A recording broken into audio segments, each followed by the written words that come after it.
नमस्कार। आज का हमारा वीडियो कक्षा 9th के लिए है। कक्षा 9th में हम लोग जाबिर हुसैन की पाठ सांवले सपनों की याद पढ़ रहे हैं। सांवले सपनों की याद सालिम अली से जुड़ी हुई है, जो एक वर्ल्ड वाचर हैं, पक्षी वैज्ञानिक। जाबिर हुसैन जी ने सालिम अली की अंतहीन यात्रा से इस पाठ को शुरू किया है। उन्होंने ये लिखा कि एक अंतहीन सफ़र पर सालिम अली निकल गए हैं। पिछले वीडियो में हम लोगों ने देखा था कि जाबिर हुसैन जी सालिम अली की तुलना कृष्ण की से करने की कोशिश कर रहे हैं। लेखक ने ये नहीं कहा है कि हिंदू धर्म के कृष्ण किसी भी प्रकार से अप्रासंगिक हैं, यानी उनका वर्तमान परिस्थितियों में प्रसंग नहीं है, परंतु उन्होंने सालिम अली की तुलना कृष्ण की क्रियाओं से करने की कोशिश की है। कैसे की है मैं आपको थोड़ा बता देता हूँ, उसके बाद फिर हम लोग आगे वीडियो देखेंगे। तो जाबिर हुसैन जी हमको ये बता रहे हैं कि कृष्ण आज भी मथुरा में जीवित हैं। भाव ये है कि लोग वृंदावन और मथुरा में जब जाते हैं तो कृष्ण की उन बातों को हमेशा याद करते हैं। लेखक ने कहा कि किस पेड़ की छांव में कृष्ण ने विश्राम किया, किन लोगों की धड़कनों के वे हिस्सेदार बने और उनकी बांसुरी से किस प्रकार पूरा मथुरा वृंदावन पूरी तरह से क्या बोलते हैं, आत्मविभोर या सम्मोहित हुआ। सम्मोहित हुआ मतलब हिप्नोटाइज हो जाना।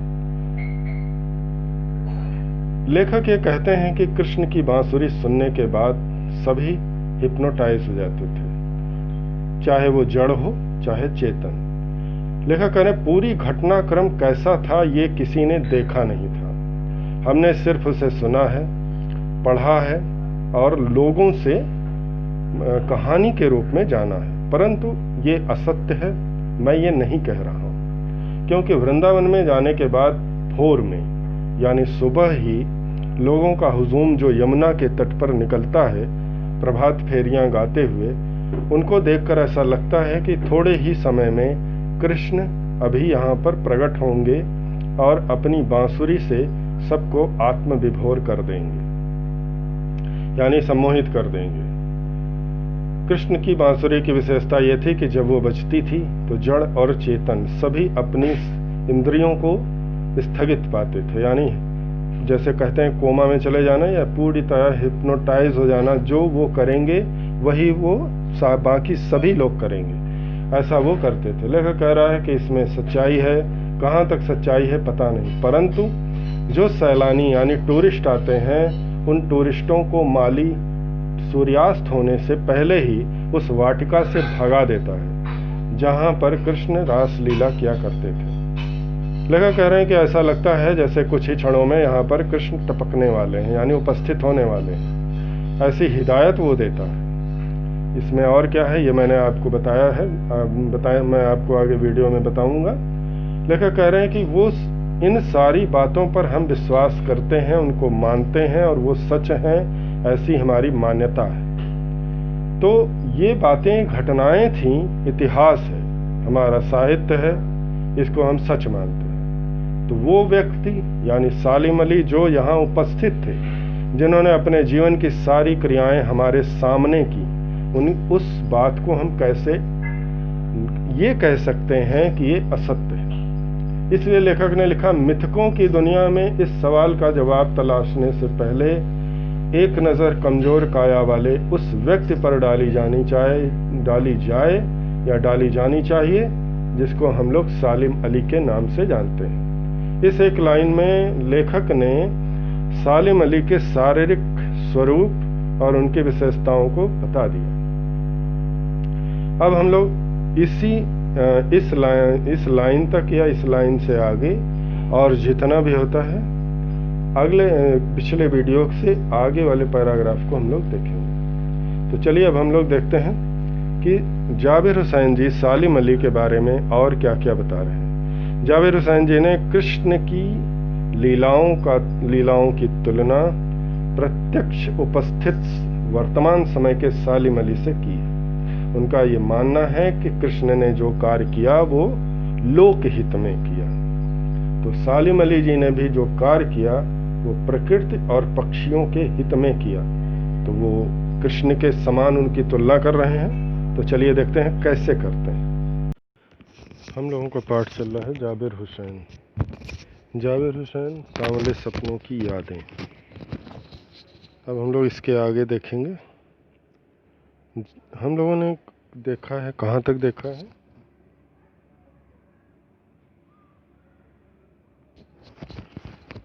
मुझे नहीं लगता कोई सोए हुए पक्षी को जगाना चाहेगा। एहसास है कि ऐसे ही ऊबड़ खाबड़ ज़मीन पे लेखक बता रहे थे कि वृंदावन में कृष्ण ने जो रास लीला की थी, गोपियों के साथ उन्होंने जो छेड़छाड़ व्यवहार किया था, उन सभी का एक धार्मिक आधार था और धर्म में ही उनका उल्लेख प्राप्त होता है, परंतु किसी व्यक्ति ने प्रत्यक्ष रूप से उनको देखा नहीं था और आज भी कोई उनको देख नहीं सकता, परंतु उनके चमत्कार की अनेकानेक कहानियाँ सुनी जाती हैं। कहें जब वो संगीत बजाते थे, अपनी बांसुरी बजाते थे, तो पूरी दुनिया संगीतमय हो जाती थी। मैंने बताया था कि कृष्ण जब बांसुरी बजाते थे तो उनकी बांसुरी से जड़ और चेतन दोनों ही मंत्रमुग्ध होकर यानी सम्मोहित होकर स्थिर हो जाते थे। उसके बाद लेखक कह रहे हैं कि पता नहीं वृंदावन की पूरी दुनिया संगीतमय हो गई थी, पता नहीं। लेखक कह रहा हम सबको इस बात का जरा सा भी ज्ञान नहीं है। हमने केवल सुना है, पढ़ा है और लोगों ने हमें बताया है, परंतु जो बताने वाले हैं क्या उन्होंने भी देखा है? नहीं।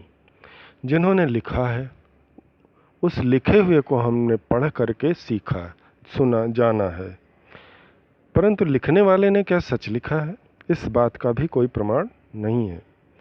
लेखक कह रहे यह सब कब हुआ, कब कृष्ण पैदा हुए, कब कृष्ण ने बंसी बजाई, कब माखन खाए, कब गोपियों को परेशान किया। लेखक इन सभी प्रश्नों को उत्तर में ये प्रश्न खड़ा करता है कि इन सब का ये सब घटनाएं कब पूर्ण हुई, कब हुई। परंतु वो ये भी कह रहे हैं कि लेकिन कोई आज वृंदावन जाए तो नदी का सांवला पानी उसे पूरे घटनाक्रम की याद दिला देगा। लेखक ये स्वीकार करते हैं कि आज की डेट में यानी आज के समय में भी यदि कोई वृंदावन जाता है तो नदी का सांवला पानी यानी यमुना जी का पानी नीला होता है, इसलिए वो उसको सांवला कह रहे हैं।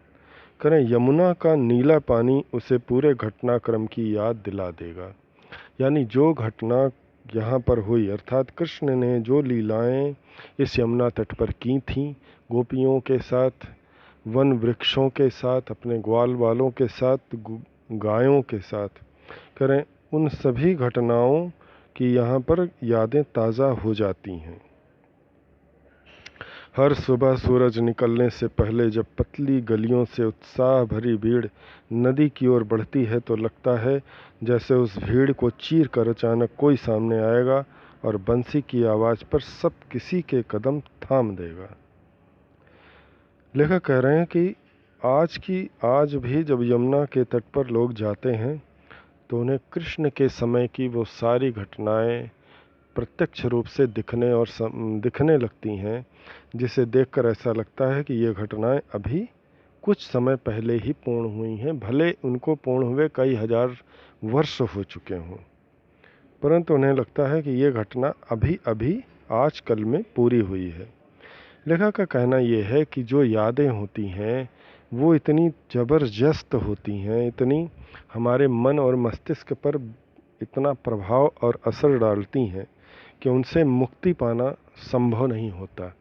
व्यक्ति उनसे एक हद तक ही, मतलब एक हद यानी कुछ सीमाएं होती हैं जिससे वो उनसे बच सकता है, परंतु कोई व्यक्ति ये कहे कि मैं पुरानी बातों को पूर्णतः भूल जाऊंगा, ऐसा संभव नहीं है।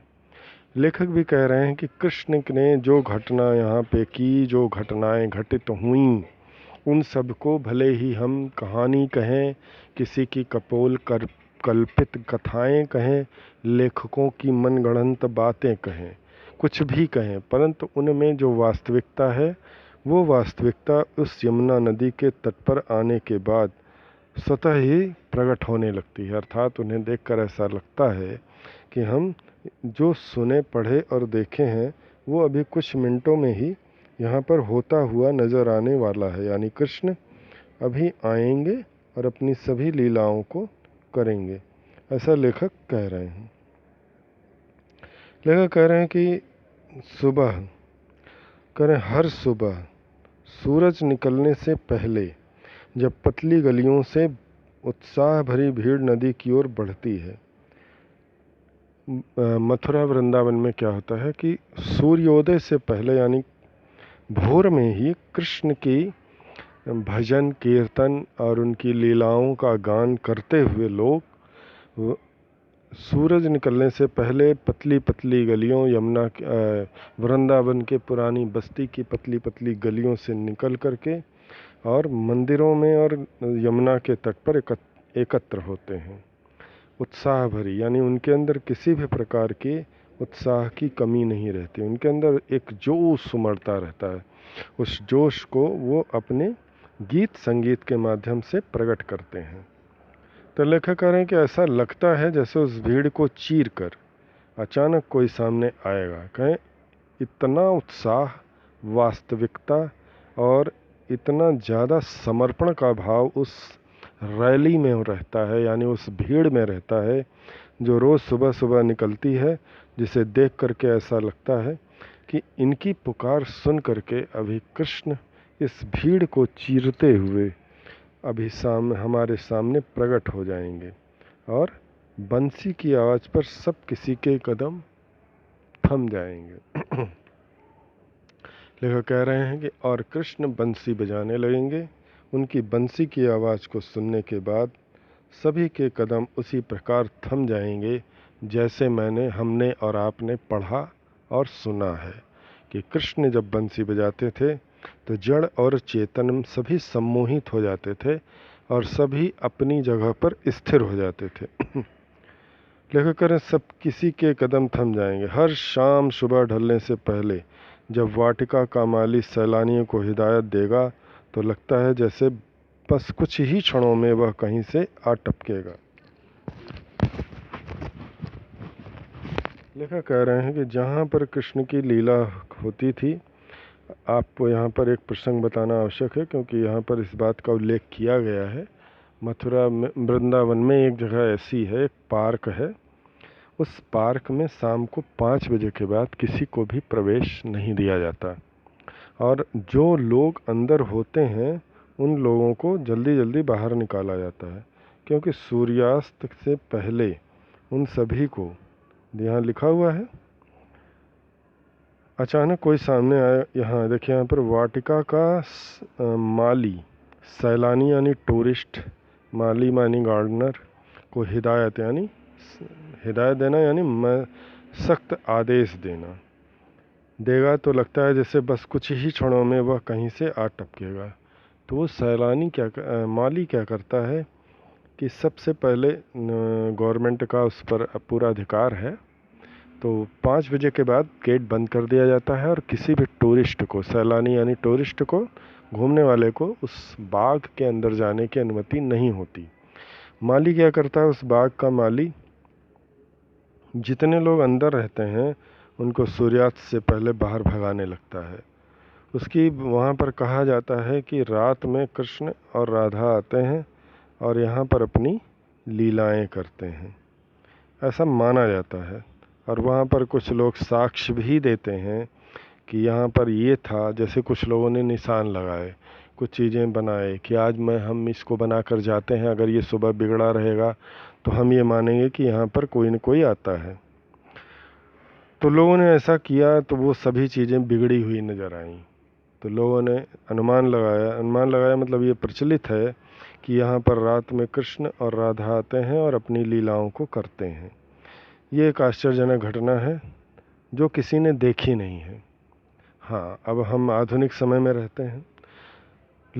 वैज्ञानिकों ने क्या किया, वहाँ पर कैमरे लगाकर इस बात का पता लगाने की कोशिश की कि यहाँ पर होता क्या है।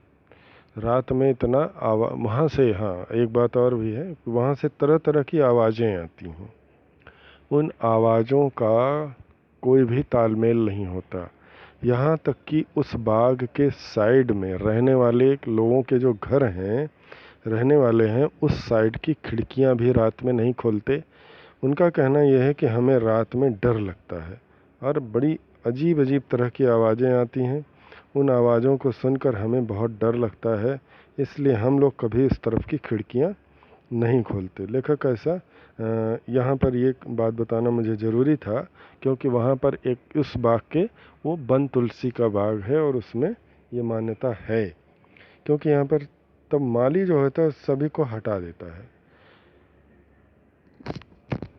मैं आपको बता दूं, वैज्ञानिकों ने कैमरे लगाए परंतु कैमरे फेल हो गए। उन कैमरों में कुछ भी दृश्य अंकित नहीं हुआ। यहाँ तक कि वो कैमरे चलते चलते बंद पड़ गए, उनमें किसी प्रकार की कोई रिकॉर्डिंग नहीं हुई। कुछ लोग छुप गए। कुछ लोगों ने सोचा कि आज हम अपने कैमरे से यहाँ वीडियो रिकॉर्डिंग करेंगे, और उसी में छिप गए। उसी बाग में माली से बचकर छिप गए। और छिपने के बाद जब सुबह भोर हुई, लोग सुबह वहाँ पहुँचे, तो जो छिपे हुए व्यक्ति थे, एक दो लोग, वे सभी गेट के बाहर बेहोश अवस्था में पड़े पाए गए, और कुछ तो पागल हो गए और कुछ आज भी इलाज करवा रहे हैं या ख़त्म हो गए। लेखक कह रहा है कोई ये नहीं बता सका कि इसके अंदर होता क्या है। बस ये एक मिथक है और एक घटना है जिससे सभी डरते हैं। लेखक कह रहा है इसलिए माली सूर्यास्त होने से पहले वाटिका के सभी सैलानियों को वहाँ से भगाने लगता है और सबको वहाँ से निकाल देता है। जैसे ऐसा महसूस होता है, लेखक कह रहे हैं उसको, उसकी हरकतों को देखकर ऐसा महसूस होता है जैसे कुछ ही क्षणों में अभी कृष्ण यहाँ उपस्थित हो जाएंगे और हम टपकेंगे, मतलब अचानक अपीयर हो जाएंगे अचानक प्रकट हो जाएंगे और संगीत का जादू वाटिका के भरे पूरे माहौल पर छा जाएगा। कह रहे हैं कृष्ण यहाँ उपस्थित होंगे और पूरे वाटिका पर अपने मधुर संगीत को फैला देंगे, यानी मधुर संगीत चारों तरफ बजने लगेगा और उस संगीत को सुनकर सभी लोग मंत्रमुग्ध हो जाएंगे। लेखक कहना चाहता है कि आज के समय का व्यक्ति शायद उस संगीत को सहन ना कर पाए, इसलिए अगर कर पाता तो कोई क्यों बेहोश होता और कोई क्यों परेशान होता, सैलानी यानी माली उसे बाहर क्यों निकालता। बल्कि हम लोग उसका लाइव टेलीकास्ट नहीं करते, सब लोग अपने आशीर्वाद प्राप्त कर लेते कृष्ण से, या इस तरह के हम अपनी मंसूबे न प्राप्त कर लेते। लेखक कह रहे हैं कि लगता है वैसे ही कुछ क्षणों में कृष्ण संगीत का जादू वाटिका के भरे पूरे महल पर छा जाएगा। कह रहे वृंदावन कभी कृष्ण की बांसुरी के जादू से खाली हुआ है क्या। लेखक कह रहा कि हम कितना भी विरोध करें इन घटनाओं का, परंतु वृंदावन में बांसुरी का जो महत्व है और उसकी धुन का जो महत्व है वो कभी समाप्त नहीं हो सकता। यानी मथुरा के लोग कृष्ण की बांसुरी के दीवाने थे, हैं और रहेंगे, और ये बांसुरी के जादू से कभी भी खाली नहीं हो सकता।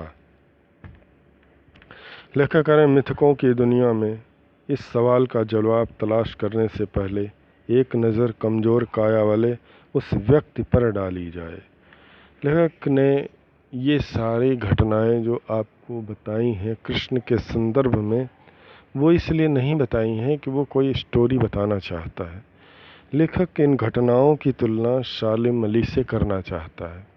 लेखक कह रहे हैं कि जिस व्यक्ति को हमने देखा नहीं, अर्थात कृष्ण को, जिसके बारे में हमें ठीक ठीक पता नहीं, हम उसको इतना सम्मान देते हैं, हम उसकी इतनी आराधना करते हैं, हम उसके बारे में इतना कुछ कहते, सुनते और जानते हैं, परंतु सालिम अली हमारे सामने उपस्थित व्यक्ति थे। उन्होंने जो जो किया वो सब हमारे सामने हुआ। करें कि वो मिथकों की दुनिया के इस सवाल का जवाब तलाश करने से पहले एक नज़र कमज़ोर काया वाले उस व्यक्ति पर डाली जाए जिसे हम सालिम अली के नाम से जानते हैं। लेखक एक लाइन में सालिम अली के हुलिया यानी उनकी शारीरिक व्यवस्था के बारे में बता रहा है। लेखक कह रहे हैं कि सालिम अली पतले दुबले व्यक्ति थे, उनकी काया बहुत पतली थी और उसकी वजह थी कि जो इस तरह के व्यक्ति होते हैं उन्हें अपने खान पान का ध्यान नहीं रहता, क्योंकि वो अपने कार्य में इतने मसरूफ़ होते हैं, मशगूल होते हैं, व्यस्त होते हैं कि वो अपने बारे में सोचते ही नहीं। जब वो अपने बारे में नहीं सोचते, अपने काम के बारे में अधिक सोचते हैं। लेखक कह रहा है उस पतले दुबले आदमी को, कमज़ोर शरीर वाले को, काया मतलब शरीर होता है, को हम सालिम अली कहते हैं। लेखक सालिम अली को बता रहे हैं कि सालिम अली का स्वरूप कैसा था। लेखक कहना चाहते हैं कि जिस व्यक्ति को बिना देखे हम इतना आराधना और उससे मोहब्बत करते हैं, अर्थात कृष्ण से, तो इन सालिम अली ने तो जीवित रह करके, हमारे सामने रह करके उन सभी प्राणियों के लिए अपने प्राण तक दिए जिसके लिए हम परेशान होते हैं, जो हमारी प्रकृति का एक बहुत बड़ा हिस्सा है और हम उन्हें बहुत पसंद करते हैं। लेखक कह रहा हम करते तो पसंद बहुत है, पर क्या हम उनके लिए कुछ कार्य करते हैं? लेखक कह रहा है कि हम नहीं करते, परंतु जिसने किया क्या हम उसका सम्मान नहीं कर सकते?